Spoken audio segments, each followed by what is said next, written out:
നമസ്കാരം, പുതിയൊരു വീഡിയോയിലേക്ക് സ്വാഗതം. യൂട്യൂബിൽ വീഡിയോകൾ ചെയ്യുമ്പോൾ ഏറ്റവും കൂടുതൽ ശ്രദ്ധിക്കേണ്ട ഒരു കാര്യമുണ്ട്. എന്താണെന്നറിയോ? ആദ്യം അതങ്ങ് പറയാം. നമ്മൾ ചെയ്യുന്ന വീഡിയോയുടെ ഓഡിയോയുടെ ക്വാളിറ്റി നല്ലതാണോ അല്ലയോ എന്നുള്ള കാര്യം. നല്ല ഓഡിയോ ക്വാളിറ്റി ഇല്ല എന്നുണ്ടെങ്കിൽ നിങ്ങൾ ഇനി എത്ര നല്ല കണ്ടന്റ് അപ്ലോഡ് ചെയ്തെന്ന് പറഞ്ഞാലും അതിൽ വ്യൂ വരത്തില്ല, ആളുകൾ എൻഗേജിങ് ആകത്തില്ല. അപ്പം മാക്സിമം ഓഡിയോ ക്വാളിറ്റി ഇംപ്രൂവ് ചെയ്യാനായിട്ട് ശ്രമിക്കുക. ഇന്ന് നമുക്ക് പല രീതിയിലുള്ള മൈക്കുകൾ മാർക്കറ്റിൽ അവൈലബിൾ ആണ്. വയർഡ് മൈക്കുണ്ട്, വയർലെസ് മൈക്കുണ്ട്, പോഡ്കാസ്റ്റ് മൈക്കുണ്ട്, അങ്ങനെ ഒത്തിരി സാധനങ്ങൾ അവൈലബിൾ ആണ്. പക്ഷെങ്കിൽ ഇതിൽ ഏത് ആണ് നമ്മൾ തിരഞ്ഞെടുക്കേണ്ടത് എന്നുള്ള ഒരു ഘട്ടം വരുമ്പോൾ നമ്മൾ ആ പടയെ കൺഫ്യൂസ്ഡ് ആവും. അപ്പോൾ എനിക്ക് പേഴ്സണലി കൂടുതൽ ഇൻട്രസ്റ്റിംഗ് ആയിട്ട് തോന്നിയിട്ടുള്ളത് വയർലെസ് മൈക്കുകളാണ്, കൂടുതൽ ഈസി ആയിട്ട് തോന്നിയിട്ടുള്ളത്. അപ്പോൾ ഇന്നുണ്ടെങ്കിൽ ഉള്ളത് ഒരു വയർലെസ് മൈക്രോഫോൺ ആണ്. ഇത് ഞാൻ 2 ആഴ്ചയിൽ കൂടുതലായിട്ട് ഉപയോഗിക്കുന്നു. ഇതിന്റെ ഒരു എക്സ്പീരിയൻസും അൺബോക്സിംഗും ഇതിന്റെ കൂടെ എന്തൊക്കെ ഐറ്റംസ് ലഭിച്ചിട്ടുണ്ട് എല്ലാ കാര്യങ്ങളും പറഞ്ഞുതരാം. വീഡിയോ ഒന്ന് ലൈക്ക് ചെയ്തതിനു ശേഷം തുടർന്ന് കാണുക. ഇതേപോലെ ഓഡിയോ റിലേറ്റഡ് ആയിട്ടുള്ള പ്രൊഡക്റ്റുകൾ ഇനിയും പരിചയപ്പെടുത്താനായിട്ടുണ്ട്. അപ്പം അങ്ങനെയുള്ള വീഡിയോകൾ നിങ്ങൾക്ക് താല്പര്യമാണെന്നുണ്ടെങ്കിൽ തീർച്ചയായിട്ടും വീഡിയോയുടെ താഴെ കാര്യം കമന്റിലൂടെ ചെയ്തേക്കാം. എന്തെങ്കിലും ഡൗട്ട്സ് ഉണ്ടെങ്കിൽ അത് കമന്റുകളായി അറിയിക്കാം. ചാനൽ സബ്സ്ക്രൈബ് ചെയ്യാതാണ് വീഡിയോ കാണുന്നുണ്ടെങ്കിൽ ചാനലിലൂടെ ഒന്ന് സബ്സ്ക്രൈബ് ചെയ്തേക്കാം. അപ്പൊ നമുക്ക് നേരെ ഈ ബോക്സ് ഒന്ന് ഓപ്പൺ ആക്കി നോക്കാം. അതിന് മുമ്പായിട്ട് ഇത് ഏതാണ് ബ്രാൻഡ് എന്ന് പറയാം. ഹോളി ലാൻഡ് എന്ന് പറയുന്ന ബ്രാൻഡിന്റെ ലാർക്ക് M2 എന്ന് പറയുന്ന ഒരു മോഡലാണ്. അപ്പൊ ഈ ഹോളി ലാൻഡിന്റെ ഒരുപാട് മോഡൽസ് മാർക്കറ്റിലുണ്ട്, വില കൂടിയതും വില കുറഞ്ഞതും ഒക്കെ ആയിട്ട്. അപ്പൊ ഈ ഒരു പ്രൊഡക്റ്റിന്റെ വില എന്താണെന്നുള്ളത് ഞാൻ ഈ വീഡിയോയിൽ പറയുന്നുണ്ട്. ഇതിന്റെ ബൈ ലിങ്കും ഡിസ്ക്രിപ്ഷനിൽ കൊടുക്കുന്നുണ്ട്. അപ്പൊ ഈ പ്രൊഡക്റ്റ്, ഈ ഒരു പർട്ടിക്കുലർ പ്രൊഡക്റ്റ് തന്നെ ഞാൻ വാങ്ങാനുള്ള കാര്യം എന്താണെന്നൂടെ പറഞ്ഞുതരാം. അതിന് മുമ്പായിട്ട് നമുക്ക് ഈ ബോക്സ് ഒന്ന് ഓപ്പൺ ആക്കി നോക്കാം. ബോക്സ് ഓപ്പൺ ആക്കുമ്പോൾ ആദ്യം നമുക്ക് കാണാൻ സാധിക്കുക നമ്മുടെ മെയിൻ യൂണിറ്റ് ആണ്, അതായത് മൈക്രോഫോണിന്റെ ചാർജിങ് കേസ് ആണ്. ചാർജിങ് കേസ് വെളിയിൽ എടുത്ത് കഴിയുമ്പോൾ നല്ല മനോഹരമായിട്ടുള്ള ഒരു charging case. Charging case open ആക്കുമ്പോൾ ഇതിൽ ഒരു റിസീവറും 2 ട്രാൻസ്മിറ്ററും ലഭിക്കുന്നുണ്ട്. ഈ ഒരു മൈക്കിന്റെ പ്രത്യേകത എന്ന് വെച്ച് കഴിഞ്ഞാൽ ഇതിൽ നമുക്ക് 3 റിസീവറുകൾ ലഭിക്കുന്നുണ്ട്. അതായത് നിങ്ങൾ DSLR-ൽ വീഡിയോ ചെയ്യുമ്പോൾ ഈ ഒരു റിസീവർ ഉപയോഗിക്കാം. ആൻഡ്രോയിഡ് ഫോൺ ചെയ്യുമ്പോൾ ഈ കാണുന്ന റിസീവറും, ഐഫോണിൽ ഈ ഒരു റിസീവറും നിങ്ങൾക്ക് മാറി മാറി ഉപയോഗിക്കാൻ സാധിക്കും. അതായത് 3 റിസീവറുകൾ ഒരു മൈക്കിനോടൊപ്പം ലഭിക്കുന്നുണ്ട്. ഇതൊരു കോംബോ സെറ്റ് ആണ്. വേണമെന്നുണ്ടെങ്കിൽ നിങ്ങൾക്ക് ആൻഡ്രോയിഡിനും ഐഫോണിനും DSLR-നും സെപ്പറേറ്റ് ആയിട്ട് വാങ്ങാൻ സാധിക്കും. ഞാൻ റെക്കമെൻഡ് ചെയ്യുക കോംബോ വാങ്ങുന്നതായിരിക്കും ലാഭം എന്നാണ്. നമുക്കിനിയും ഈ ഒരു ചാർജിങ് കേസ് ഒന്ന് ഓപ്പൺ ആക്കി നോക്കാം. നല്ല വൃത്തിയുള്ള, നല്ല ഭംഗിയുള്ള ഒരു ചാർജിങ് കേസ് ആണ് ഇതിനോടൊപ്പം ലഭിച്ചിരിക്കുന്നത്. ചാർജിങ് കേസ് ഓപ്പൺ ആക്കി കഴിയുമ്പോൾ അതിനകത്തൊക്കെ ഒരു ക്രീം കളർ ഫിനിഷിംഗ് ആണ് നൽകിയിട്ടുള്ളത്. ഒരു റിസീവറും 2 ട്രാൻസ്മിറ്ററും ചാർജ് ചെയ്യാൻ പറ്റുന്ന രീതിയിലാണ് ഇത് ബിൽഡ് ചെയ്തിരിക്കുന്നത്. അതായത് ഒരു കാര്യം കൂടെ ക്ലിയർ ചെയ്തേക്കാം, ഇതിൽ ഒരു റിസീവർ മാത്രം നമുക്ക് ചാർജ് ചെയ്താൽ മതി. അതായത് DSLR-ൽ കണക്ട് ചെയ്യുന്ന റിസീവർ മാത്രം നമുക്ക് ചാർജ് ചെയ്താൽ മതി. ഐഫോണിലും ആൻഡ്രോയിഡിലേക്കുള്ള റിസീവറുകൾ സെപ്പറേറ്റ് ആണ്, അതിന് ചാർജ് ചെയ്യേണ്ട കാര്യമില്ല. ഡയറക്റ്റ് പ്ലഗ് ചെയ്യുക, വർക്ക് ചെയ്തോളൂ. ഓക്കെ, അപ്പം ഒറ്റ റിസീവർ ചാർജ് ചെയ്യാനുള്ള സെറ്റപ്പ് എവിടെ ഉള്ളൂ, ബാക്കിയൊന്നും നമുക്ക് ചാർജ് ചെയ്യേണ്ട കാര്യമില്ല. ബോക്സിന്റെ ഫ്രണ്ട് സൈഡിലായിട്ട് നമുക്ക് 4 ഇൻഡിക്കേറ്റർ ലൈറ്റുകൾ കാണാൻ സാധിക്കും. അതായത് ബോക്സിന്റെ ബാറ്ററി കപ്പാസിറ്റി അറിയാനായിട്ടാണ്. പിന്നെ ഇതിന്റെ ബാക്ക് സൈഡിൽ ഒരു Type-C ചാർജിങ് പോർട്ട് നൽകിയിട്ടുണ്ട്. നമുക്ക് ഈ ഒരു ചാർജിങ് കേസ് ചാർജ് ചെയ്യാനായിട്ടുള്ള പോർട്ടാണ്. റിസീവറും ട്രാൻസ്മിറ്ററും ചാർജ് ചെയ്യാനായിട്ട് നമ്മൾ വീഡിയോ റെക്കോർഡിംഗ് ഒക്കെ കഴിയുമ്പോൾ നേരെ എടുത്ത് ഈ ഒരു ചാർജിങ് കേസിലിട്ട് അടച്ചു വെച്ച് കഴിഞ്ഞാൽ കുറച്ച് കഴിയുമ്പോഴത്തേക്ക് അത് ഫുൾ ചാർജ് ആയിട്ട് കിട്ടും. അപ്പോൾ ചാർജ് ചെയ്യാനായിട്ട് കേബിൾ വലിച്ചുകൊണ്ട് നടക്കേണ്ട ഒരു ബുദ്ധിമുട്ടുമില്ല. ഇതിനുള്ളിൽ തന്നെ വെച്ചിരുന്നാൽ മതി, ഓട്ടോമാറ്റിക് ആയിട്ട് ഇത് ചാർജ് ആയിക്കോളും. ഇനി ആൻഡ്രോയിഡിന്റെ ഐഫോണിന്റെ റിസീവർ ഒന്ന് ചെക്ക് ചെയ്ത് നോക്കാം. രണ്ടിന്റെ മോഡൽ ഒരേപോലാണ്, സ്വിച്ചസും ഒരേപോലാണ് നൽകിയിരിക്കുന്നത്. പക്ഷെങ്കിൽ ഇവിടെ Type-Cയും ലൈറ്റനിങ്ങുമാണ് കൊടുത്തിരിക്കുന്നതെന്ന് മാത്രം. ആൻഡ്രോയിഡിലാണെന്നുണ്ടെങ്കിൽ നിങ്ങൾക്ക് ഇവിടെ കാണാനായിട്ട് സാധിക്കും ഒരു യെല്ലോ കളർ ബട്ടൺ നൽകിയിട്ടുണ്ട്. അതിനോടൊപ്പം തന്നെ ട്രാൻസ്മിറ്റർ TX1 TX2 എന്ന് കൊടുത്തിട്ടുണ്ട്. അതായത് നമുക്ക് ഇവിടെ അറിയാൻ സാധിക്കും നമ്മൾ എത്ര ട്രാൻസ്മിറ്റർ കണക്ട് ചെയ്യുന്നുണ്ടെന്നുള്ള കാര്യം. ഒരു ട്രാൻസ്മിറ്റർ എടുത്താണ് നമ്മൾ റെക്കോർഡ് ചെയ്യുന്നതെന്നുണ്ടെങ്കിൽ ഒരെണ്ണമേ ഇവിടെ ലിങ്ക് ചെയ്തിട്ടുള്ളൂ. 2 എണ്ണം എടുക്കുകയാണെങ്കിൽ 2 നമുക്ക് ഇവിടെ ബ്ലൂ കളറിൽ കാണാനായിട്ട് സാധിക്കും. സെയിം കൺസെപ്റ്റ് തന്നെയാണ് ഈ ഐഫോണിന്റെ റിസീവറിലും നൽകിയിട്ടുള്ളത്. ഈ റിസീവറുകളിൽ മറ്റൊരു ഇൻട്രസ്റ്റിംഗ് ഫീച്ചർ ഉണ്ട്. അതെന്താണെന്ന് അറിയോ? ഇതിന്റെ സൈഡിലായിട്ടൊരു Type-C ചാർജിംഗ് പോർട്ട് നൽകിയിട്ടുണ്ട്. നമ്മൾ ഇത് നമ്മുടെ ഫോണിൽ കുത്തി കഴിഞ്ഞ് കഴിഞ്ഞാൽ പിന്നെ നമ്മുടെ ഫോണിന്റെ ചാർജ് ചെയ്തൊന്ന് ചാർജ് ചെയ്യണമെന്ന് വെച്ച് കഴിഞ്ഞാൽ ചാർജ് ചെയ്യാൻ പറ്റാത്തൊരു സാഹചര്യം വരും. കാരണം ഇത് അവിടെ കുത്തി വെച്ചിരിക്കുകയല്ലേ. അപ്പൊ നമുക്ക് ഇവിടെ നിന്ന് നമ്മുടെ ഫോൺ ചാർജ് ചെയ്യാനായിട്ട് സാധിക്കും. ഈ ട്രാൻസ്മിറ്ററിലേക്ക് കേബിൾ കണക്ട് ചെയ്ത് കഴിഞ്ഞാൽ ഫോണും ഒരേ സമയം റെക്കോർഡിങ്ങും ചാർജിങ്ങും നടന്നോളും. വളരെ ഇൻട്രസ്റ്റിംഗ് ആയിട്ട് എനിക്ക് തോന്നിയ ഒരു കാര്യമാണ്. സെയിം തന്നെയാണ് ഐഫോണിലും അതേ ഫീച്ചർ തന്നെ നൽകിയിട്ടുണ്ട്. ഇനി DSLR കണക്ട് ചെയ്യേണ്ട റിസീവർ ഒന്ന് പരിചയപ്പെടാം. ഇങ്ങനൊരു ലുക്കിലാണ് ഈ റിസീവർ വരുന്നത്. ഇതിന്റെ ഒരു സൈഡിലായിട്ട്, ലെഫ്റ്റ് സൈഡിലായിട്ട് നമുക്കൊരു ചാർജിംഗ് പോർട്ട് കാണാനായിട്ട് സാധിക്കും. അതിനോടൊപ്പം തന്നെ ഒരു പവർ ബട്ടൺ നൽകിയിട്ടുണ്ട്. പവർ ബട്ടണിന് തൊട്ടടുത്തായിട്ട് പെയർ ചെയ്യാനും മോഡ് ചേഞ്ച് ചെയ്യാനുള്ള ബട്ടൺ നൽകിയിട്ടുണ്ട്. അതായത് മോഡ് എന്ന് വെച്ച് കഴിഞ്ഞാൽ മോണോ മോഡും സ്റ്റീരിയോ മോഡും നമുക്ക് ഈ കാണുന്ന ബട്ടണിൽ ക്ലിക്ക് ചെയ്തുകൊണ്ട് ചേഞ്ച് ചെയ്യാനായിട്ട് സാധിക്കും. ഇതിന് മുകളിലായിട്ട് ഒരു റൗണ്ട് ചെയ്യാൻ പറ്റുന്ന, റൊട്ടേറ്റ് ചെയ്യാൻ പറ്റുന്ന ഒരു കൺട്രോളർ നൽകിയിട്ടുണ്ട്. അതിന് താഴെയായിട്ട് 3 LED ലൈറ്റുകൾ നൽകിയിട്ടുണ്ട്. അവിടെ പ്ലസ് മൈനസ് കൊടുത്തിട്ടുണ്ട്. അപ്പോൾ നമ്മൾ ഈ കൺട്രോളർ തിരിക്കുന്നതിനനുസരിച്ച് ഇതിന്റെ ഗെയിൻ നമുക്ക് അഡ്ജസ്റ്റ് ചെയ്യാൻ സാധിക്കും. ഇനി DSLR-ൽ ഈ മൈക്ക് ഉപയോഗിക്കുമ്പോൾ ശ്രദ്ധിക്കേണ്ട ഒരു സെറ്റിംഗ്സ് കൂടെ പറഞ്ഞുതരാം. അതായത് 2 ട്രാൻസ്മിറ്ററുകൾ ഉള്ളതുകൊണ്ട് തന്നെ നമുക്ക് സ്റ്റീരിയോ മോഡും മോണോ മോഡും വേണമെന്നുണ്ടെങ്കിൽ മാറ്റി മാറ്റി ഉപയോഗിക്കാൻ സാധിക്കും. അതായത് ഈ സൈഡിലുള്ള ബട്ടണിൽ ക്ലിക്ക് ചെയ്ത് കഴിഞ്ഞാൽ ഇത് സ്റ്റീരിയോ മോഡും മോണോ മോഡും ആകും. അപ്പോൾ നമ്മൾ ഒരു പ്രാവശ്യം ക്ലിക്ക് ചെയ്ത് കഴിയുമ്പോൾ ഇതിന്റെ മുകളിലുള്ള ഈ ലൈറ്റ്സ് ഉണ്ട്, LED ലൈറ്റ്സ്, അത് ഗ്രീൻ കളർ ആണെന്നുണ്ടെങ്കിൽ മോണോ മോഡ് ആയിരിക്കും. ഒന്നുകൂടെ പ്രസ് ചെയ്ത് കഴിയുമ്പോൾ അത് ബ്ലൂ കളർ ആവും. ബ്ലൂ കളർ എന്ന് വെച്ച് കഴിഞ്ഞാൽ സ്റ്റീരിയോ മോഡ് ആയിരിക്കും. നമ്മൾ 2 റിസീവർ ഉപയോഗിക്കുന്ന സമയത്ത് സ്റ്റീരിയോ മോഡും ഒരു റിസീവർ ഉപയോഗിക്കുമ്പോൾ മോണോ മോഡ് ഉപയോഗിക്കുന്നതായിരിക്കും നല്ലത്. അപ്പൊ ഞാൻ ഇപ്പോൾ റെക്കോർഡ് ചെയ്തുകൊണ്ടിരിക്കുന്നത് മോണോ മോഡിലാണ്. ഇനി നമുക്ക് ട്രാൻസ്മിറ്ററുകൾ ഒന്ന് പരിചയപ്പെടാം, അതായത് മൈക്രോഫോൺ ഒന്ന് പരിചയപ്പെടാം. മൈക്രോഫോണിന്റെ ഏറ്റവും വലിയ പ്രത്യേകത എന്താണെന്നുള്ളത് ഞാൻ പറഞ്ഞില്ല, അത് പറഞ്ഞേക്കാം. അതായത് ഇത്രയും ചെറിയ മൈക്രോഫോൺ നിങ്ങൾ എന്നും കണ്ടിട്ടുണ്ടായിരിക്കും. ഒരു ബട്ടൺസിന്റെ അത്രയും അല്ല എന്നുണ്ടെങ്കിൽ 1 രൂപ കോയിന്റെ ഒക്കെ വലിപ്പത്തിലുള്ള ഏറ്റവും ചെറിയ 2 മൈക്കുകളാണ് ഇതിനോടൊപ്പം ലഭിക്കുന്നത്. ഈ മൈക്രോഫോണിന്റെ ഒരു സൈഡിലായിട്ട് ഒരു ചെറിയ മഞ്ഞ ബട്ടൺ നൽകിയിട്ടുണ്ട്. അതിനോടൊപ്പം തന്നെ ഇതിന്റെ ഫ്രണ്ട് സൈഡിലായിട്ട് ഒരു LED ഇൻഡിക്കേറ്റർ കൂടെ നൽകിയിട്ടുണ്ട്. അത് എന്തിനാണെന്നുള്ളത് ഞാൻ പറഞ്ഞുതരാം. അതിന്റെ മുകൾ ഭാഗത്തായിട്ട് മൈക്ക് നമുക്ക് മനസ്സിലാക്കാൻ പറ്റുന്ന രീതിയിൽ മൈക്കിന്റെ ഒരു ചെറിയ ഗ്രില്ല് നൽകിയിട്ടുണ്ട്. അപ്പൊ ഇനിയിപ്പം നമുക്ക് ഈ മൈക്രോഫോണിനെ കുറിച്ച് പഠിക്കേണ്ട ഒരു കാര്യമുണ്ട്. ഇതിൽ ഈ നൽകിയിരിക്കുന്ന ലൈറ്റ് എന്തിനാണ്, ഈ ലൈറ്റ് എന്താണ് ഇൻഡിക്കേറ്റ് ചെയ്യുന്നതെന്ന് പറഞ്ഞുതരാം. ഇപ്പൊ ഞാൻ ഈ വീഡിയോ ഷൂട്ട് ചെയ്യുന്നത് ഈ ഒരു മൈക്രോഫോൺ ഉപയോഗിച്ചുകൊണ്ടാണ്. ഇതിൽ ഇപ്പൊ നോയിസ് ക്യാൻസലേഷൻ എനേബിൾ ആണ്.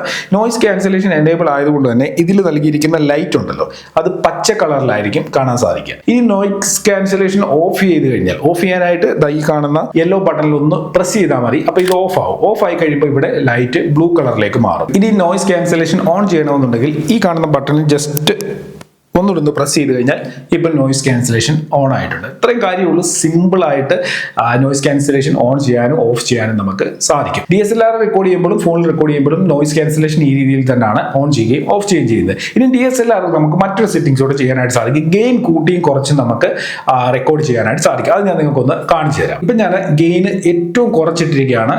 സൗണ്ട് ക്വാളിറ്റി എങ്ങനെ ഉണ്ടെന്നുള്ള കാര്യം നിങ്ങൾക്ക് ഇപ്പം മനസ്സിലാക്കാനായിട്ട് സാധിക്കും. അതായത് സൗണ്ടിന്റെ ഒരു വേരിയേഷൻ എങ്ങനെയാണ് വരുന്നതെന്ന് അറിയാൻ വേണ്ടിയാണ് ഗെയിൻ ഏറ്റവും കുറച്ചാണ് ഇട്ടിരിക്കുന്നത്. ഇനി ഞാൻ ഗെയിന് ഒരു ലെവലിലൂടെ ഒന്ന് കൂട്ടുകയാണ്. ഇപ്പോൾ ഓഡിയോയുടെ സൗണ്ട് ഞാൻ സെക്കൻഡ് ലെവലിലേക്ക് കൊണ്ടുവന്നിട്ടുണ്ട്. അതായത് രണ്ടാമത്തെ LED ഇപ്പം കത്തിരിക്കുകയാണ്. ഓക്കെ, ഇനി നമുക്ക് ഒന്നുകൂടെ ഗെയിൻ കൂട്ടി നോക്കാം. ഇപ്പൊ ഞാൻ മാക്സിമം ഗെയിൻ കൂട്ടിയിട്ടുണ്ട്. ഏത് രീതിയിലാണ് ഓഡിയോ റെക്കോർഡ് ആകുന്നതെന്ന് നിങ്ങൾക്ക് മനസ്സിലാക്കാനായിട്ട് സാധിക്കും. സാധാരണ ഞാൻ സെക്കൻഡ് ലെവലിൽ ഇട്ടിട്ടാണ് വീഡിയോകൾ റെക്കോർഡ് ചെയ്തത്. ഞാൻ ഇനി ഇത് നേരെ സെക്കൻഡ് ലെവലിലേക്ക് ആക്കാൻ പോവുകയാണ്. അപ്പൊ ഈ ഒരു മൈക്ക് ഉപയോഗിച്ചുകൊണ്ടുള്ള റെക്കോർഡിംഗുമായിട്ട് ബന്ധപ്പെട്ട ഇത്രയും കാര്യങ്ങളെ പറയാനുള്ളൂ. ഇനി നമുക്ക് ഈ മൈക്കിന്റെ ഓഡിയോ ക്വാളിറ്റി എങ്ങനെയുണ്ടെന്നുള്ളതൊന്ന് ചെക്ക് ചെയ്ത് നോക്കണം.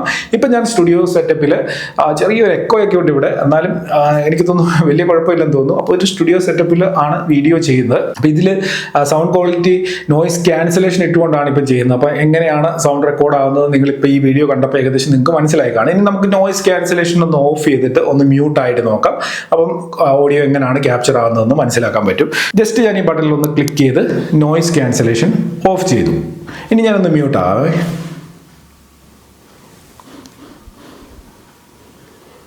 നോയിസ് ക്യാൻസലേഷൻ ഇല്ലാതെ ഈ രീതിയിലൊക്കെയാണ് ഓഡിയോ റെക്കോർഡ് ആകുന്നത്. ഞാനിതിൽ എഡിറ്റിങ്ങുകളൊന്നും വരുത്തിയിട്ടില്ല. ഓഡിയോയിൽ നേരെ ഇതിൽ എങ്ങനെയാണോ റെക്കോർഡ് ആകുന്നത് അതായിരിക്കും നിങ്ങളെ കേൾപ്പിക്കാനായിട്ട് പോകുന്നത്. ഇനി ഞാൻ വീണ്ടും നോയിസ് ക്യാൻസലേഷൻ ഓൺ ചെയ്യുകയാണ്.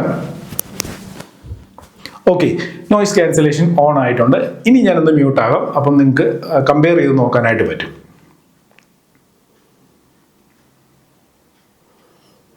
നോയിസ് ക്യാൻസലേഷൻ ഓൺ ആയി കഴിയുമ്പോൾ ഈ രീതിയിലായിരിക്കും ഓഡിയോ റെക്കോർഡ് ആകുക. ഇനി ഔട്ട്സൈഡിൽ ഓഡിയോ ക്വാളിറ്റി എങ്ങനെ ഉണ്ടെന്നുള്ളതൂടെ മനസ്സിലാക്കാം. ഞാനിപ്പോൾ വെളിയിൽ വന്നു. നല്ല തിരക്കുള്ള ഒരു റോഡിന് സൈഡിൽ നിന്നാണ് റെക്കോർഡ് ചെയ്യുന്നത്. നല്ല വാഹനങ്ങളൊക്കെ പോകുന്ന നല്ല എരപ്പും ബഹളവും ഉണ്ട്. അപ്പോൾ നിങ്ങൾക്ക് ഓഡിയോ ക്വാളിറ്റി എങ്ങനെ ഉണ്ടെന്നുള്ളത് ഇവിടെ നിന്ന് കറക്റ്റായിട്ട് മനസ്സിലാക്കാനായിട്ട് സാധിക്കും. ഇപ്പം നോയിസ് ക്യാൻസലേഷൻ എനേബിൾ അല്ല, മൈക്ക് ഡയറക്റ്റ് കണക്ട് ചെയ്തിട്ടാണ് സംസാരിച്ചുകൊണ്ടിരിക്കുന്നത്. ഇനി നമുക്ക് നോയിസ് ക്യാൻസലേഷൻ എനേബിൾ ചെയ്ത് നോക്കണം. അതിന് മുമ്പായിട്ട് ഞാനൊന്ന് മ്യൂട്ട് ആകാം. അപ്പോൾ നിങ്ങൾക്ക് ഏകദേശം ഒരു ഐഡിയ കിട്ടും എൻവയോൺമെൻറ്റൽ നോയിസ് എത്രയും ഇത് ക്യാച്ച് ചെയ്യുന്നുണ്ടെന്നുള്ള കാര്യം. ഈ രീതിയിൽ ബാക്ക്ഗ്രൗണ്ട് നോയിസ് മൈക്കിലൂടെ ക്യാച്ച് ചെയ്യുന്നുണ്ട്. പക്ഷേ നമ്മൾ സംസാരിക്കാൻ തുടങ്ങുമ്പോൾ ബാക്ക്ഗ്രൗണ്ട് നോയിസ് ഒരുപാട് കംപ്രസ് ആയിട്ടായിരിക്കും ലഭിക്കുക. അതുകൊണ്ട് തന്നെ വലിയ രീതിയിലുള്ള ബാക്ക്ഗ്രൗണ്ട് ഇഷ്യൂസ്, സൗണ്ടിൻ്റെ ഇഷ്യൂസ് നമുക്ക് ഉണ്ടാകത്തില്ല. ഇനി നമുക്ക് നോയിസ് ക്യാൻസലേഷൻ ഒന്ന് ഓൺ ചെയ്യാം. ഇപ്പം നോയിസ് ക്യാൻസലേഷൻ ഓൺ ആയിട്ടുണ്ട്. മുമ്പത്തേക്കാളും എന്ത് മാറ്റമാണ് വന്നിരിക്കുന്നത് എന്നുള്ളത് നിങ്ങൾ മനസ്സിലാക്കിക്കൊള്ളുക. ഞാൻ ഇനി ഒന്ന് മ്യൂട്ട് ആകാം. അപ്പോൾ നിങ്ങൾക്ക് കുറച്ചുകൂടി ഒരു ഐഡിയ കിട്ടും.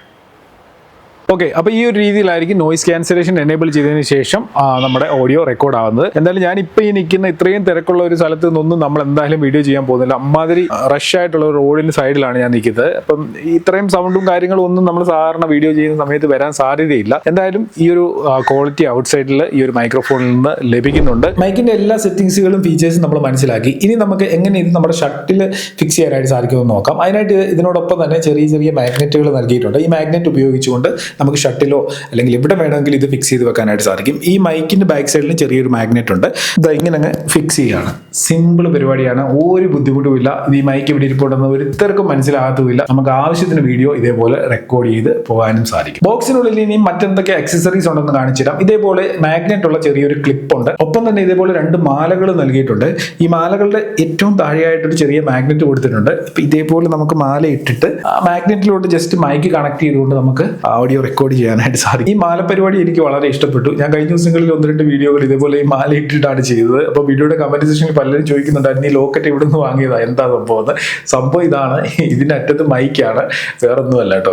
അതിനോടൊപ്പം തന്നെ ഇതേപോലെ 2 ഡെഡ് ക്യാറ്റ് ഉണ്ട്, ഒരു ടൈപ്പ് സി ചാർജിങ് കേബിൾ ഉണ്ട്. ഇനി എത്രയും ഡിസ്റ്റൻസ് വരെ ഇത് വെച്ചിട്ട് നമുക്ക് ഷൂട്ട് ചെയ്യാൻ പറ്റുമെന്ന് നോക്കാം. ഞാനിപ്പോൾ ഏകദേശം ക്യാമറയുടെ അടുത്തു നിന്നൊരു 30 മീറ്റർ ദൂരെയാണ് നിൽക്കുന്നത്. ഇവിടെ നമുക്ക് ആ ഒരു മെയിൻ റോഡ് വരെ പോയി കഴിഞ്ഞാൽ ഏകദേശം ഒരു 75-80 മീറ്റർ ഉണ്ട്. അവിടെ വരെ നമുക്കൊന്ന് പോയി നോക്കാം ഈ മൈക്ക് ഉപയോഗിച്ചുകൊണ്ട് അത്രയും ഡിസ്റ്റൻസിൽ നമുക്ക് റേഞ്ച് കിട്ടുന്നുണ്ടോ എന്ന്. ഞാനിപ്പോൾ തിരിഞ്ഞ് നടക്കുകയാണ്. തിരിഞ്ഞ് നടക്കുമ്പം സാധാരണഗതിയിൽ ഇങ്ങനെയുള്ള വയർലെസ് മൈക്കുകളിൽ ഒരു പ്രശ്നമുള്ളത്, റിസീവറും ട്രാൻസ്മിറ്ററും നേരെയാണെന്നുണ്ടെങ്കിൽ അവർ പ്രോപ്പറായിട്ട് ഓഡിയോ റെക്കോർഡ് ചെയ്യും. അതല്ല നമ്മൾ അതിന് ഓപ്പോസിറ്റായിട്ട് നടക്കുന്ന സമയത്ത് പലപ്പോഴും ക്ലിയറായിട്ട് കിട്ടാറില്ല. ഞാൻ എന്തായാലും ഗേറ്റൊക്കെ തുറന്ന് വെളിയിലോട്ട് ഇറങ്ങി. ഇപ്പോൾ ഏകദേശം ഒരു 45 മീറ്ററോളം ഞാൻ ക്യാമറയിൽ നിന്ന് ഡിസ്റ്റൻസിലാണ് നിൽക്കുന്നത്. ഇപ്പോൾ സൗണ്ട് റെക്കോർഡ് ആവുന്നുണ്ടായിരിക്കുമെന്നാണ് ഞാൻ കരുതുന്നത്. നല്ല തിരക്കുള്ള സ്ഥലമാണ്, ഇഷ്ടംപോലെ വാഹനങ്ങൾ ഇങ്ങനെ പൊയ്ക്കൊണ്ടിരിക്കുന്ന ഒരു സ്ഥലത്താണ് നിൽക്കുന്നത്. അപ്പം ബാക്ക്ഗ്രൗണ്ട് നോയ്സും കാര്യങ്ങളൊക്കെ എത്രത്തോളം ക്യാച്ച് ചെയ്യുന്നുണ്ടെന്നുള്ളതും നിങ്ങൾക്ക് മനസ്സിലാക്കാനായിട്ട് സാധിക്കും. ഇപ്പം ഞാൻ റോഡിൻ്റെ ഓപ്പോസിറ്റ് സൈഡിൽ വന്നേ, ഏകദേശം ഒരു എനിക്ക് തോന്നുന്നു ഒരു 100-120 മീറ്ററോളം ഞാൻ ദൂരെയാണ് നിൽക്കുന്നത്. അപ്പോൾ നിങ്ങൾക്ക് ഏകദേശം ഒരു ഐഡിയ കിട്ടും ഈ മൈക്ക് എത്രത്തോളം റേഞ്ച് പിടിക്കുന്നുണ്ടെന്നുള്ള കാര്യം. എന്തായാലും ഞാൻ റോഡ് ക്രോസ് ചെയ്ത് അപ്പുറത്ത് വരാം. ഓക്കെ, ഇപ്പം ഞാൻ നോയ്സ് ക്യാൻസലേഷൻ ഓൺ ചെയ്തിട്ടാണ് ഇത് റെക്കോർഡ് ചെയ്തുകൊണ്ടിരിക്കുന്നത്. നോയ്സ് ക്യാൻസലേഷൻ ഓഫ് ചെയ്തുകൂടെ നമുക്കൊന്ന് നോക്കാം. ഇപ്പം ഞാൻ നോയ്സ് ക്യാൻസലേഷൻ ഓഫ് ചെയ്തിട്ടുണ്ട്. അപ്പം സൗണ്ട് ക്വാളിറ്റി എങ്ങനെയാണെന്നുള്ളത് മനസ്സിലാവും. കാരണം ഇത്രയും ഡിസ്റ്റൻസിൽ വരുമ്പോൾ നോയ്സ് ക്യാൻസലേഷൻ ഓൺ ചെയ്യാതെയും നമുക്ക് എന്തായാലും ഒന്ന് ചെക്ക് ചെയ്ത് നോക്കുന്നത് നന്നായിരിക്കുമല്ലോ. ഓക്കെ, അപ്പം ഇതാണ് പറയാനുള്ളത്. എത്രയും ഡിസ്റ്റൻസിൽ ഈ മൈക്ക് ഉപയോഗിച്ച് ഷൂട്ട് ചെയ്യാൻ പറ്റുമെന്നുള്ളത് നിങ്ങൾ ശ്രദ്ധിച്ചോ. ഇനി ഈ ഒരു പ്രൊഡക്റ്റ് ഉപയോഗിച്ചതിൻ്റെ എക്സ്പീരിയൻസ് എന്നോട് ചോദിക്കുകയാണെന്നുണ്ടെങ്കിൽ, ഞാൻ ഈ ഒരു പ്രൊഡക്റ്റ് സ്റ്റുഡിയോ സെറ്റപ്പിലും അതേപോലെ വെളിയിലും ഒക്കെ ഷൂട്ട് ചെയ്യാനായിട്ട് ഉപയോഗിച്ചു. എൻ്റെ പേഴ്സണൽ അഭിപ്രായത്തിൽ ഈ നോയ്സ് ക്യാൻസലേഷൻ എനേബിൾ ചെയ്തുകൊണ്ട് സാധാരണ നമ്മൾ വീഡിയോകൾ ഷൂട്ട് ചെയ്യുന്ന സമയത്ത് സൗണ്ടിൽ ചെറിയ വ്യത്യാസം വരും. നോയ്സ് ക്യാൻസലേഷൻ എനേബിൾ ചെയ്യുമ്പോൾ സൗണ്ടിൽ വേരിയേഷൻ വരാറുണ്ട്. പക്ഷേ ഇതിൽ അത്രയ്ക്ക് വലിയൊരു വേരിയേഷൻ വരുന്നതായിട്ട് എനിക്ക് തോന്നിയില്ല. നോയ്സ് ക്യാൻസലേഷൻ എനേബിൾ ചെയ്തുകൊണ്ട് വീഡിയോ ചെയ്യുമ്പോഴും നല്ല ഒരു സൗണ്ട് ക്വാളിറ്റി കിട്ടുന്നുണ്ട്. പിന്നെ ബാക്ക്ഗ്രൗണ്ട് നോയ്സ് ANC ഒക്കെ ഇതിലുണ്ടെന്നാണ് പറയുന്നത്. എൻവയോൺമെന്റൽ നോയ്സ് ക്യാൻസലേഷൻ ഫീച്ചറൊക്കെ ഉണ്ട്. അത് ഒരു പരിധി വരേക്ക് വർക്ക് ആകുന്നുണ്ട്. നോയ്സ് ക്യാൻസലേഷൻ ഇല്ലാതെ വീഡിയോ ചെയ്യുമ്പോൾ ഒത്തിരി അലപ്പും ബഹളം ഉള്ളിടത്തൊക്കെ ആണെന്നുണ്ടെങ്കിൽ സൗണ്ട് ക്യാപ്ചർ ആകുന്നുണ്ട്. ഇനി നിങ്ങൾ ഓഡാസിറ്റി പോലെയുള്ള സോഫ്റ്റ്വെയറുകളൊക്കെ ഉപയോഗിക്കുന്നവരാണെന്നുണ്ടെങ്കിൽ അതൊരു പ്രശ്നമേ അല്ല. നല്ല ക്വാളിറ്റിയിൽ തന്നെ ഈ ഒരു മൈക്ക് ഉപയോഗിച്ചുകൊണ്ട് റെക്കോർഡ് ചെയ്യാം. രണ്ടാമതായിട്ട് തന്നെ എനിക്ക് ഈ ഒരു മൈക്ക് ഉപയോഗിച്ചപ്പോൾ തോന്നിയ മറ്റൊരു കാര്യം എന്ന് വെച്ച് കഴിഞ്ഞാൽ, ഇതിന്റെ ഈ ഒരു മൈക്രോഫോണിന്റെ സൈസ് ഉണ്ടല്ലോ വളരെ ചെറുതാണ്. അതുകൊണ്ട് തന്നെ നമുക്കിത് ക്യാരി ചെയ്യാനും ഇത് ഉപയോഗിക്കാനും ഒക്കെ എളുപ്പമാണ്. പക്ഷേ തെന്നി താഴെ പോകാനുള്ള സാധ്യതയുണ്ട്, നമ്മുടെ കയ്യിൽ നിന്ന് ഇത് മിസ്സായി പോകാനുള്ള സാധ്യതയുണ്ട്. കാരണം ഇത്രയും ചെറുതായതുകൊണ്ട് തന്നെ നമ്മൾ നല്ല ശ്രദ്ധ കൊടുക്കേണ്ടതായിട്ടുണ്ട്. പിന്നെ ക്യാരി കേസും കാര്യങ്ങളെല്ലാം ഇതിനോടൊപ്പം ഉണ്ട്. വളരെ ഈസി ആയിട്ട് നമുക്ക് ക്യാരി ചെയ്യാം. നോയ്സ് ക്യാൻസലേഷൻ ഇല്ലാതെ നമ്മൾ റെക്കോർഡ് ചെയ്യുകയാണെന്നുണ്ടെങ്കിൽ ഒരു ട്രാൻസ്മിറ്റർ നമുക്ക് കണ്ടിന്യൂസ് 10 മണിക്കൂറോളം ഷൂട്ട് ചെയ്യാനായിട്ട് റെക്കോർഡ് ചെയ്യാനായിട്ട് സാധിക്കും. പിന്നെ 40 മണിക്കൂറോളം ഇതിന്റെ ഒരു ചാർജിങ് കേസിന്റെ ഒരു ചാർജിങ് കപ്പാസിറ്റിയും പറയുന്നുണ്ട്. അപ്പോൾ ഞാൻ ഈ ഒരു പ്രൊഡക്റ്റ് ഉപയോഗിച്ചതിൽ നിന്ന് എൻ്റെ ഒരു എക്സ്പീരിയൻസ് പറയുകയാണെന്നുണ്ടെങ്കിൽ എനിക്ക് വലിയ കുഴപ്പമായിട്ട് തോന്നിയില്ല കേട്ടോ. വളരെ നല്ലൊരു പാക്കേജായിട്ടാണ് എനിക്കിത് തോന്നിയത്. കാരണം നമ്മൾ ഇതല്ലാതെ മറ്റ് ബ്രാൻഡുകളിലേക്ക് പോവുകയാണെന്നുണ്ടെങ്കിൽ ഏകദേശം ഈ ഒരു സൗണ്ട് ക്വാളിറ്റി ഒക്കെ കിട്ടുന്ന ബ്രാൻഡിലേക്ക് പോയെന്ന് പറഞ്ഞാൽ 30,000-40,000 രൂപയുടെ അടുത്താണ് മൈക്രോഫോണുകളുടെ വില. അതിന്റെ നേരെ പകുതിയേ ഉള്ളൂ ഇതിന്റെ വില. അപ്പം സൗണ്ട് ക്വാളിറ്റി ഈ പ്രീമിയം ലെവലിൽ കിട്ടുന്ന അത്രയും സൗണ്ട് ക്വാളിറ്റി വേണമെന്നുണ്ടെങ്കിൽ അത് തന്നെ വാങ്ങേണ്ടി വരും. ഓരോ മൈക്കുകളും ഓരോ ബ്രാൻഡുകളുടെയും സൗണ്ട് ക്വാളിറ്റിയിൽ ഒത്തിരി ഡിഫറൻസ് ഉണ്ട്. അപ്പോൾ ഏത് വേണം എന്നുള്ളത് നമ്മളുടെ ഡിസിഷൻ ആണ്. നമ്മളത് കേട്ട് മനസ്സിലാക്കിയതിന് ശേഷം വാങ്ങുക. ഈ പ്രൊഡക്റ്റിന്റെ വില 14,999 രൂപയാണ്. കോംബോയുടെ വിലയാണ് പറഞ്ഞത്. ഡിസ്ക്രിപ്ഷനിൽ ലിങ്ക് ഉണ്ട്, ആവശ്യമുള്ളവർക്ക് ആമസോണിൽ നിന്ന് ബൈ ചെയ്യാനായിട്ട് സാധിക്കും. ഇനി എന്തെങ്കിലും ഡൗട്ട്സ് ഉണ്ടെങ്കിൽ നിങ്ങൾക്ക് എന്നെ പേഴ്സണലി ഇൻസ്റ്റാഗ്രാമിലൂടെ കോൺടാക്ട് ചെയ്ത് കഴിഞ്ഞാൽ ഞാൻ ക്ലിയർ ചെയ്ത് തരാം. അപ്പോൾ എന്തായാലും ഈ ഒരു വീഡിയോ നിങ്ങളെ യൂട്യൂബ് സുഹൃത്തുക്കൾക്ക് വേണ്ടിയൊക്കെ മാക്സിമം ഷെയർ ചെയ്ത് കൊടുക്കുക. ഇന്നത്തെ വീഡിയോ നിർത്തിയാണ്. നമുക്ക് ഇനി അടുത്ത വീഡിയോയിൽ കാണാം. Good bye.